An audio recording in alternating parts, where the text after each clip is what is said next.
Hello everyone, इस video में हम विद्यालय आधारित आकलन के बीच के क्वेश्चंस और लास्ट में जो प्रश्नोत्तरी के क्वेश्चन हैं सभी करेंगे। मॉड्यूल के बीच में भी कुछ क्वेश्चन पूछे जाते हैं, इन सब के आंसर आपके सामने एक एक करके आएंगे। आप इन सबको सही टिक लगा सकते हैं। नीचे जो क्वेश्चन है उसको अधिगम के लिए आकलन, अधिगम का आकलन और अधिगम के रूप में आकलन में फिल करना है। तो आप देख रहे हैं ये 6 क्वेश्चन आएंगे। नीचे क्वेश्चन लिखा आ रहा है, इसको आपने सही ऑप्शन की तरफ लेके जाना है खींच के।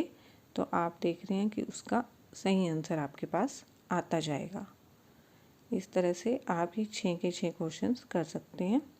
तो मैं आपको ये बोल के इसलिए नहीं सुना रही हूँ क्योंकि आप बस ये देख लीजिए, क्योंकि ये लाइन वाइज ही आते हैं, ठीक है।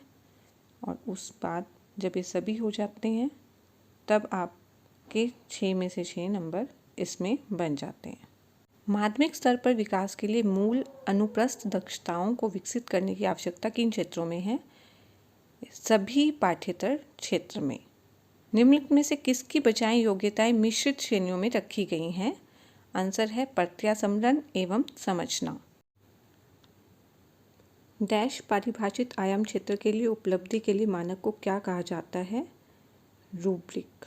नीचे विद्यालय आधारित आकलन की महत्वपूर्ण विशेषताएं। शिक्षण यानी पहला और चौथा भाग इसमें आ जाएगा, शिक्षण और भय वाला। राष्ट्रीय शिक्षा नीति 2020 की संस्तुति के अनुसार बोर्ड की परीक्षा में क्या बदलाव होगा? दक्षता आधारित प्रश्न इसका आंसर आ जाएगा। रूब्रिक के बारे में निम्नलिखित में से कौन सा कथन सही है? इसका आंसर आ जाएगा शिक्षक और विद्यार्थी को मिलकर रूब्रिक का निर्माण करना चाहिए। रूब्रिक मानदंडों का एक व्यापक समूह है जिसका उपयोग विद्यार्थियों के किसी विशिष्ट कार्य को आकलन किया जाता है। इसमें आंसर आ जाएगा कथन 1 और कथन 2 दोनों सही हैं और कथन 2 कथन 1 की सही व्याख्या है। प्रेक्षण एक महत्वपूर्ण तकनीक है और प्रेक्षण कार्यक्रम विद्यार्थियों आकलन के लिए महत्वपूर्ण उपकरण है। और सेकंड कथन है प्रेक्षण हमारी सहायता करता है नियामक, विकासात्मक अपेक्षाओं और प्रतिफल के विचार के परे। इसमें कथन 1 और कथन 2 दोनों सही हैं और कथन जो दूसरा है वो कथन 1 की सही व्याख्या है। विद्यालय आधारित आकलन के प्रारंभ करने का मुख्य प्रयोजन है सभी विद्यार्थियों का 360 डिग्री बहुआयामी विकास सुनिश्चित करना। निम्नलिखित में से कौन सा गतिविधि विवरण का आकलन से संबंध नहीं है? इसका आंसर क्या आ जाएगा? विवरणिका को आकलन बोर्ड के पास ग्रेडिंग के लिए जमा करना। नेक्स्ट क्वेश्चन है व्यक्ति अध्ययन विधि का उपयोग करके शिक्षक का उद्देश्य विद्यार्थी की तर्कना समस्या समाधान। ये जो क्वेश्चन है इसका आंसर भी वही आ जाएगा। कथन 1 और कथन दोनों सही हैं और कथन 2 कथन 1 की सही व्याख्या है। विद्यार्थियों के लिए प्रयोगशाला अधिगम का मुख्य उद्देश्य विकसित क्या करना है? प्रयोगशाला अधिगम है तो प्रायोगिक दक्षता इसका आंसर आ जाएगा। निम्नलिखित में से कौन सा उपलब्धि आधारित आकलन की एक महत्वपूर्ण विशेषता है? इसका आंसर क्या आ जाएगा?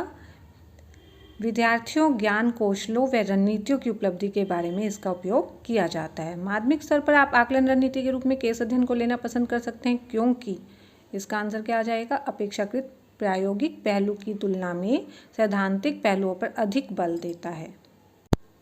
शिक्षा में आकलन शामिल नहीं है। इसका आंसर आ जाएगा अधिगम प्रतिफलों का विकास करना। आकलन की निरंतरता। निम्नलिखित में से कौन सा विद्यार्थी आकलन की ओर अग्रसर होने में अधिक प्रवृत्त है? स्व आकलन। अधिगम के लिए आकलन में स्व आकलन और सभी सहभागी समूह आकलन के महत्वपूर्ण है क्योंकि यह इन्हें किस और आगे लेके जाएगा? आत्म प्रतिपुष्टि के साथ अधिगम को विस्तारित करना। निम्नलिखित में से स्व आकलन के लिए कौन सा उपकरण नहीं है? कक्षा परीक्षा। निम्नलिखित में से कौन सी एक स्व आकलन की महत्वपूर्ण विशेषता है? यह शिक्षकों की भूमिका को निकाल या हटाने के बारे में है। विद्यार्थी जिसका आकलन कर रहे होते हैं जब वे सहभागी समूह आकलन में संलग्न होते हैं। आंसर है दूसरे विद्यार्थी का। शिक्षण अधिगम एवं आकलन प्रक्रिया में प्रौद्योगिकी का समावेशन विद्यार्थियों की सहायता करता है। आंसर आ जाएगा बहुआयामी और किसी भी समय कार्य आकलन के माध्यम से अधिगम के मार्ग।